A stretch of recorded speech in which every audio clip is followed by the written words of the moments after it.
नमस्कार, मैं हुजूम खान। दिन भर की खबरों में सबसे पहले डालते हैं नजर आज के मुख्य समाचारों पर। जिले में एक और कोरोना पॉजिटिव। सुरेशिया में वार्ड 56 की पॉजिटिव की पाकिस्तान से है ट्रैवल हिस्ट्री। अब कोरोना मरीजों की संख्या बढ़कर हुई 81। कोरोना इफेक्ट, डर और भय की वजह से बढ़ रही मानसिक रोगियों की संख्या। निजी स्कूलों के समक्ष गहरा रहा आर्थिक संकट। ढिलाई के साथ शिक्षण कार्य करवाने की उठी मांग। घग्गर में इसी माह पानी आने की संभावना। सुरक्षा व्यवस्था की तैयारियों में जुटे अधिकारी। चीफ इंजीनियर ने दिए डोले व गेट सही करवाने के निर्देश। अब खबरें विस्तार से। शनिवार को जिले में एक और कोरोना पॉजिटिव आया है। जंक्शन के सुरेशिया के वार्ड 56 का रहने वाला 52 वर्षीय कोरोना पॉजिटिव की 27 जून को पाकिस्तान से आने की ट्रैवल हिस्ट्री है। 1 जुलाई को बीकानेर भेजे गए 54 सैंपल में से 52 नेगेटिव, 1 पॉजिटिव व 1 रिपीट सैंपल मांगा गया है, जिससे जिले में अब कोरोना मरीजों की संख्या बढ़कर 81 हो गई है।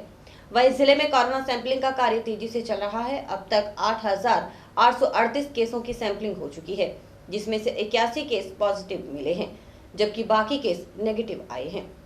मानगढ़ जिला में अभी तक कोविड-19 सैंपलिंग हमने 8,838 केसों की करवा दी है टोटल, जिसमें से 8,379 केस नेगेटिव प्राप्त हुए हैं और 80 केस हमारे पॉजिटिव मिले हैं।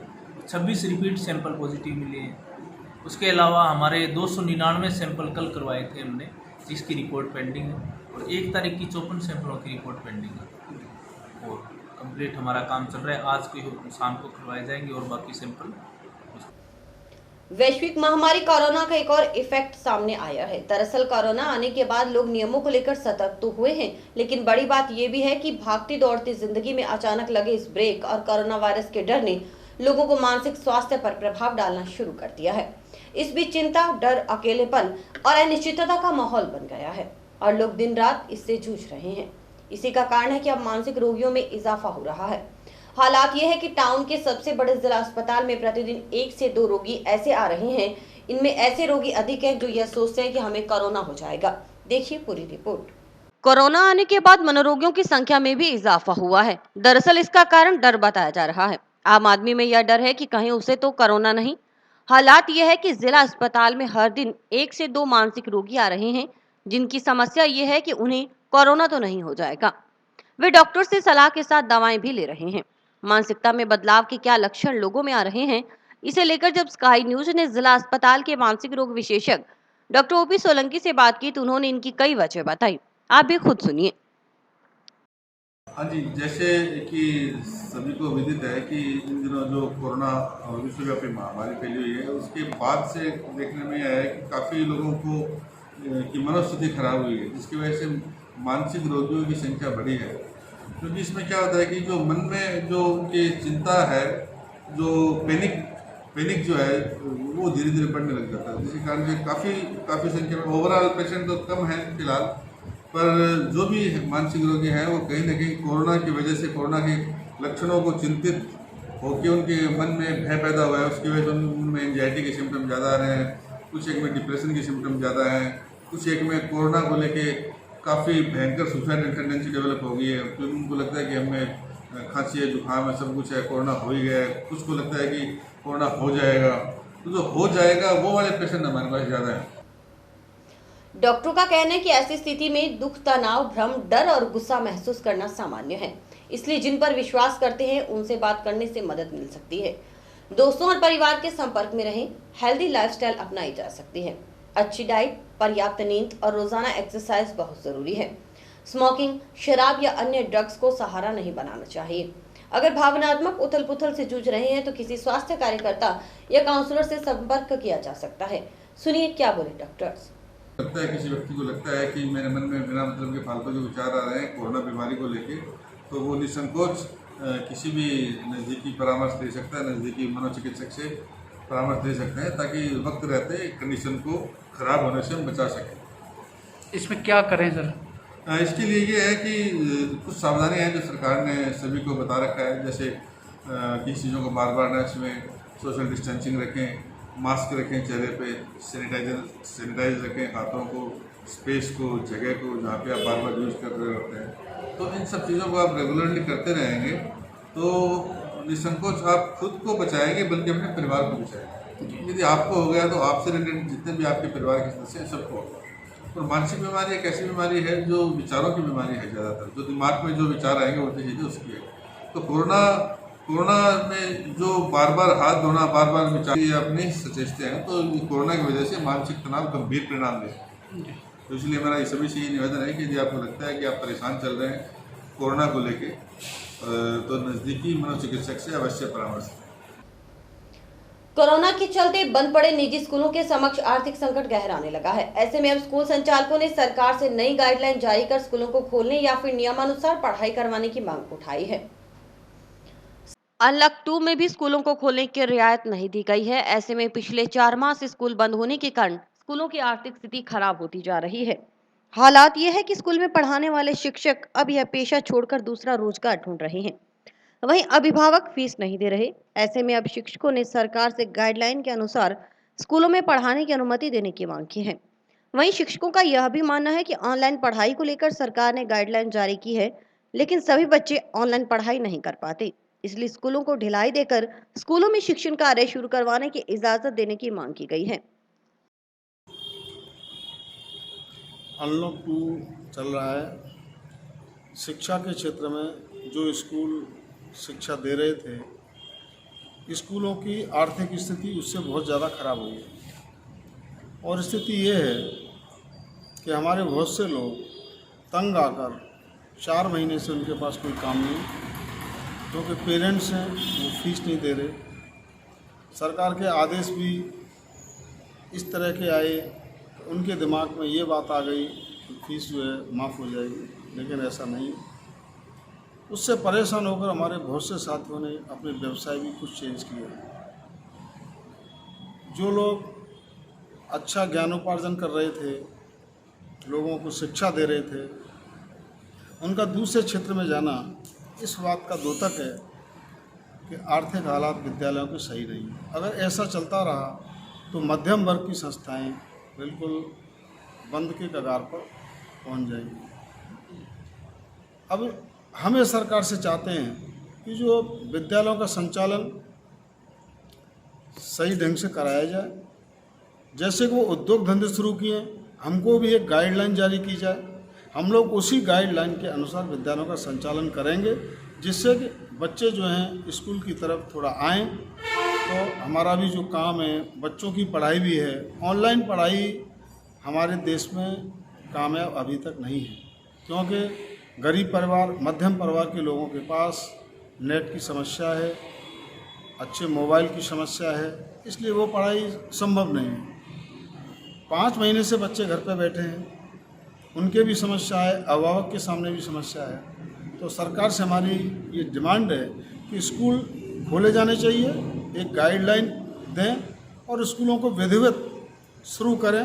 सावन का पवित्र महीना 6 जुलाई से आरंभ होने जा रहा है। यह महीना भगवान शिव की उपासना के लिए सर्वश्रेष्ठ माना गया है। भगवान शिव को सावन का महीना बहुत ही प्रिय होता है। इस बार सावन के महीने की शुरुआत सोमवार से हो रही है, जिस कारण से यह बहुत ही शुभ माना जा रहा है। सावन का महीना 6 जुलाई से आरंभ होकर 3 अगस्त तक रहेगा। शिव भक्ति करने वालों का पवित्र माह सावन इस बार 6 जुलाई यानी सोमवार से शुरू होने जा रहा है। खास बात यह है कि सोमवार भगवान शिव का वार माना जाता है, इसलिए सावन की शुरुआत भक्तों के लिए विशेष रहेगी। वहीं शुरुआत के साथ साथ आखिरी दिन भी सोमवार रहेगा। हालांकि इस बार कोरोना महामारी के चलते मंदिर बंद है, लेकिन घरों में रहकर पूजा अर्चना कर सकते हैं। मान्यता है कि सावन के महीने में भगवान शिव की आराधना करने से सभी तरह की मनोकामनाएं पूरी होती हैं। सावन के महीने में भगवान शिव को जलाभिषेक किया जाता है। सुनिए क्या बोले पंडित रतनलाल शास्त्री।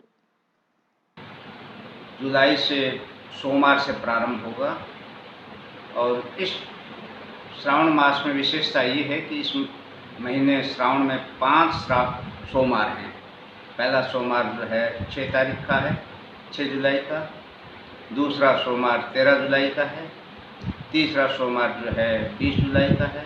चौथा सोमवार 27 जुलाई का है और 5वां सोमवार जो है पूर्णिमा का 3 अगस्त का पड़ेगा। इस प्रकार से 5 सोमवार से जो है अब की बार श्रावण संपन्न होगा।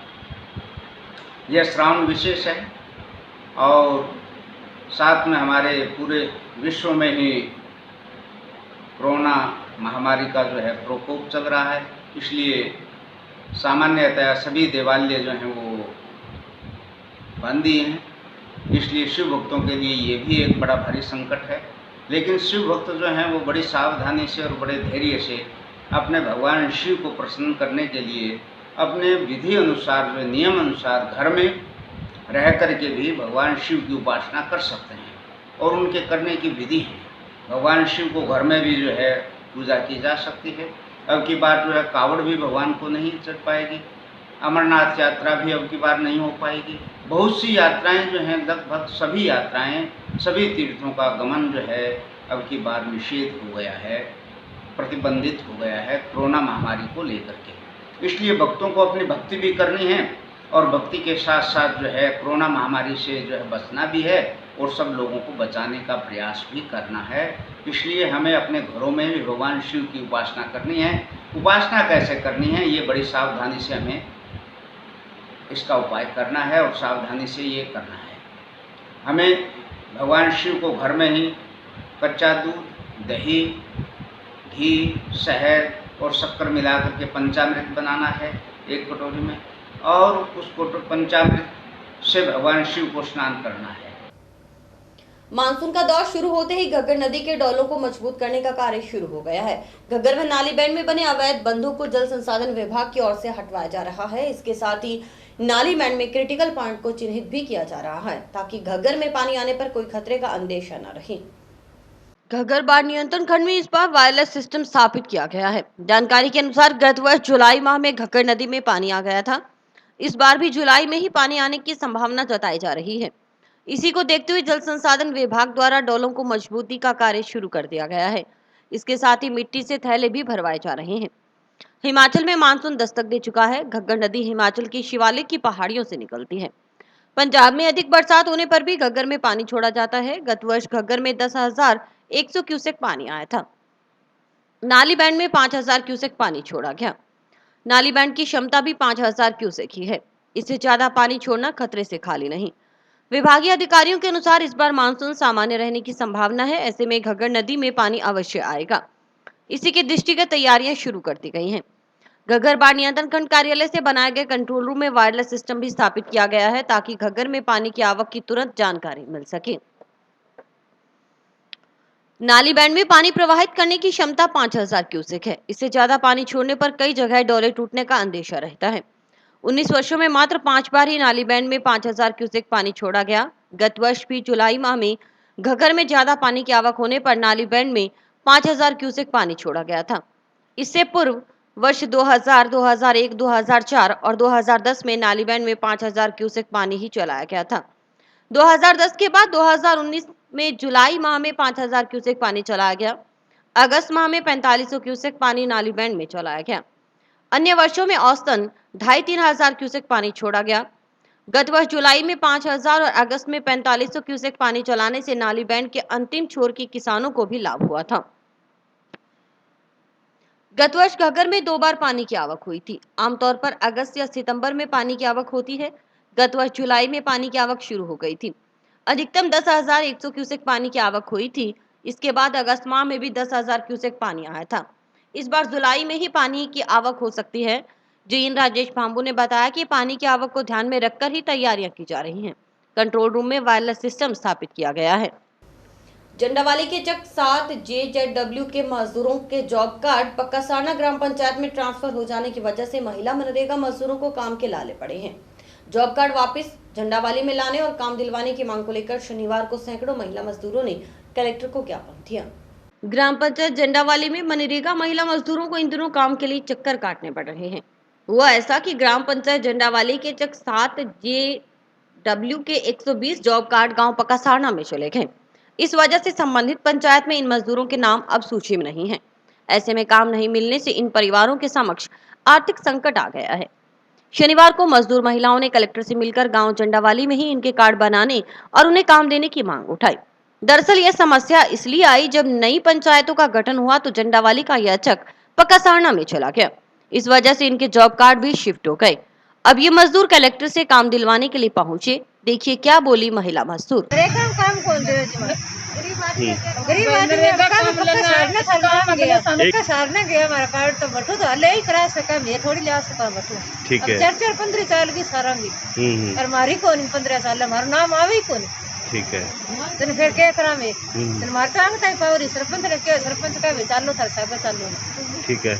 ये मान के अब 4 दिन थे और रुको ये पहले सेक्रेटरी में कह दिन का 20 दिन रुको मैं 20 दिन रुक गया। ठीक है। अब जावा से सुनाई कौन करा करते तो पहले जाओ घर मारे लिस्ट लगा दो आप ही दे के आप ही मुर्जी सी। ठीक है। पहला भूख मरता मैं के सेक्रेटरी ने खावा बैठे। ठीक है। तन फिर और क्या हल्ले मार फिर तो ही हल्ले में तो ऑफिस भी आ सका सानू भाई साहब चैन दे ऐसे काम मंगने आ सानू काम नहीं देंदे साडी ना सेक्रेटरी सुनाई करदा ना कोई को सरपंच सुनाई करदे साडी सानू काम मिलना चाहिए साडे बच्चे भुखे मरी आंदे ल हर हाल ते सानू काम होना चाहिए ल सानू अज दुकान 4-4-15 हो गए सानू एक भी काम 15 नहीं काम मिले ल ऐसी कहनो आखिए तो किस नु सुनाइए जाके से रोन जाइए उन सेक्रेटरी नु के रोन जाइए सरपंच नु सानू काम मिलना चाहिए गरीब ने 250 बंदे हैं 250 औरतां है औरतां नु 250 औरतां नु काम नहीं मिल रहा है सानू काम चाहिए। हमारे गांव के 120 जॉब कार्ड पक्का साधना में चले गए हैं चक 7 JDW जी। अब वो भी 120 बार बेरोजगार बैठे हैं तो उनके लिए हम कलेक्टर साहब के पास आए हैं भी उनको रोजगार मिले इनके कारण हमारे गांव झंडावाली में वापस आए। ठीक है। ये हमारे गांव के सारे कोई डाड़ियों में नहीं बैठे हमारे गांव में बैठे हुए हैं। ठीक है। तो वो पक्का साधना काफ़ी दूर है इनके लिए बाकी पूरा इनका डॉक्टर हमारे गाँव के है। ठीक है। तो इसलिए हम चाहते हैं कि हमारे इन 120 परिवारों को रोजगार मिलना जल्दी शुरू हो। इन दिनों पड़ रही तेज गर्मी धान रोपाई करने वाले मजदूरों के लिए परेशानी का सबब बनी है। ऐसे में अब मजदूरों को मानसून की बारिश का इंतजार है। जिले में टाउन, टिब्बी, पीलीबंगा सहित घग्गर क्षेत्र में धान रोपाई का काम मजदूर कर रहे हैं, लेकिन भयंकर गर्मी इन मजदूरों पर सितम कर रही है। पेश है एक रिपोर्ट। मजदूरों का कहना है कि तेज गर्मी के चलते पानी में खड़े रहकर धान की रोपाई करना मुश्किल हो रहा है। यदि बारिश आती है तो इस कार्य में तेजी आएगी। उनका कहना है कि सुबह जल्दी ही वह धान रोपाई के कार्य में लग जाते हैं, लेकिन सुबह से ही तल्ख धूप पानी को गर्म कर देती है, जिससे धान की रोपाई का कार्य कठिन हो जाता है। गौरतलब रहे कि घग्गर क्षेत्र में इन दिनों धान रोपाई का काम पूरे परवान पर होता है, लेकिन गर्मी और बारिश के इंतजार में इसकी रफ्तार कम कर दी है। धूप से नुकसान तो है ही है, डॉक्टरों को पैसे देने हैं भैया, करें के अब हैं फंसी गरीब आदमी है, करना तो पड़े ये काम। गर्मी थी जहाँ छाया में बैठ गया आके क्या करें और जी घबरावे फिर क्या करें, गर्मी में जी घबरावे तो फिर क्या करें, बैठना तो पड़े ही है।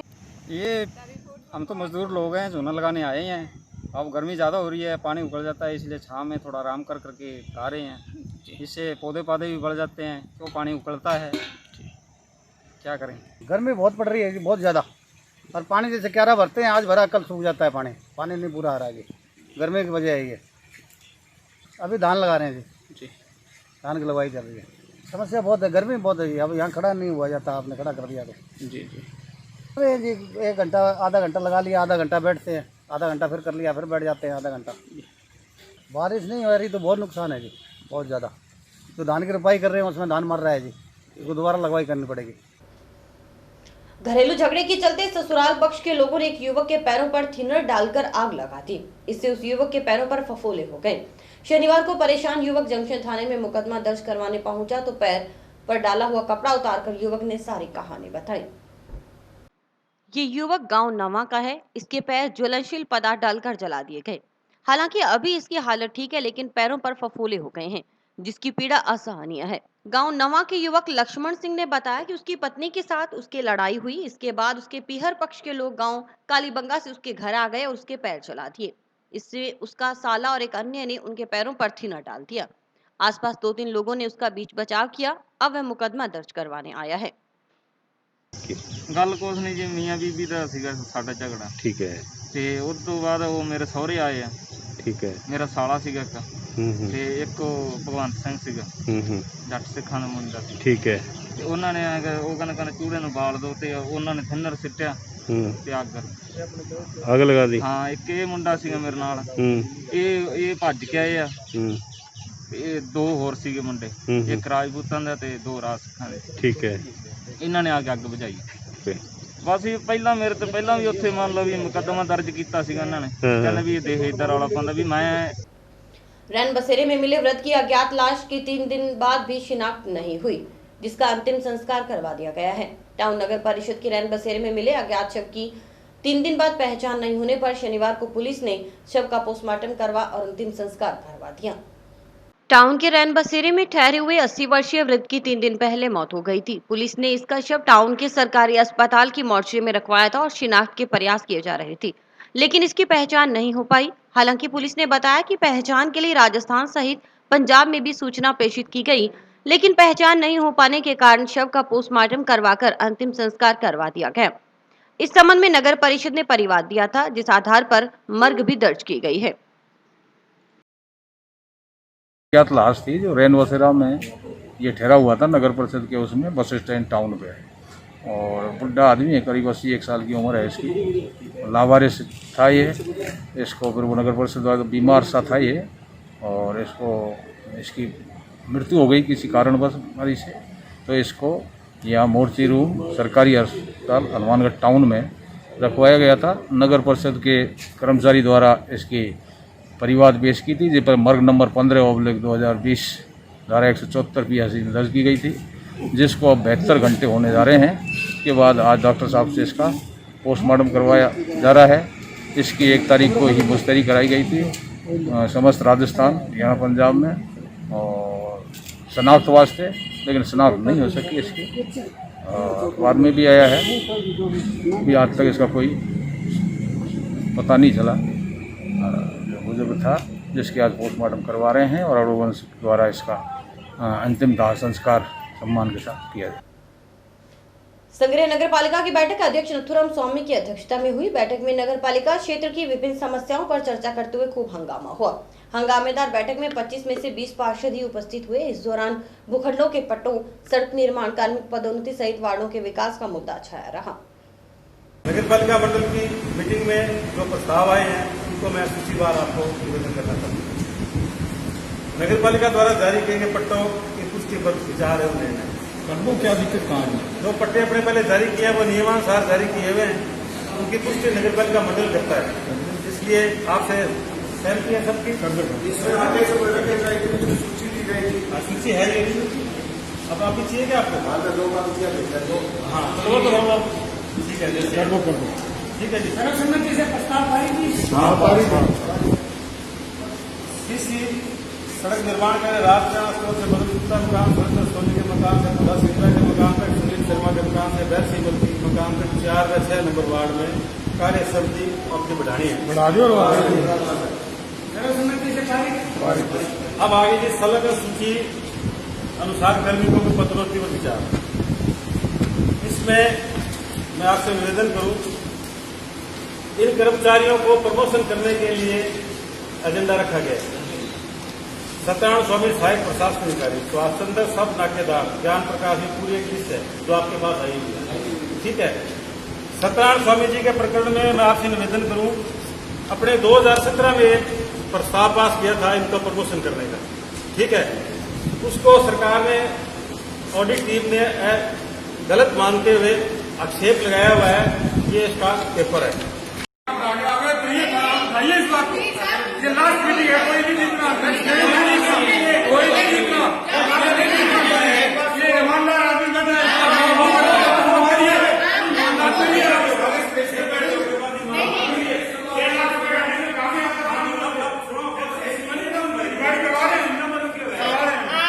जब ये गलत कर रहे थे तब तो आप बोले नहीं, आज वो ईमानदारों ने तब आप क्यों नहीं बोले?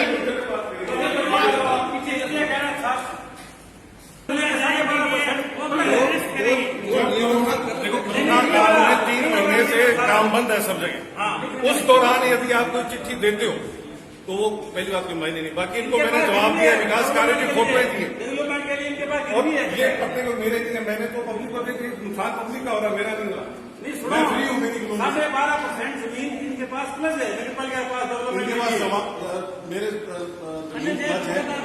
कंपटीशन का दे दोगे तब आपके प्लस 18 में भाई यानी पट्टाधारी कहा सरकार बंद होगी। कांग्रेस राज में भ्रष्टाचार नहीं चलेगा, जो भ्रष्टाचार हमने कर लिया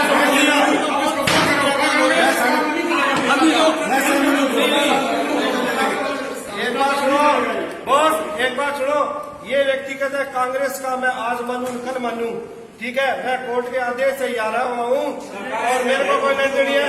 कांग्रेस का जिला प्रवक्ता ये मैं कहता हूँ कि ये कांग्रेस के कार्यकर्ताओं की बेइज्जती करता है।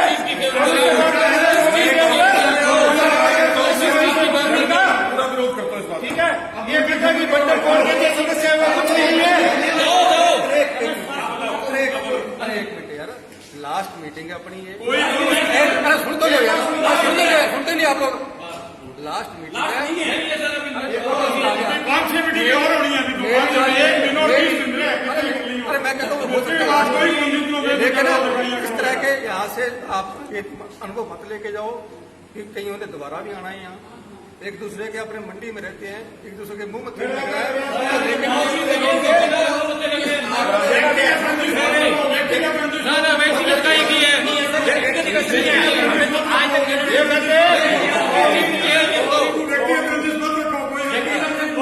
और इसी के साथ समाचार समाप्त हुए। रोजाना देखते रहिए समाचार। नमस्कार।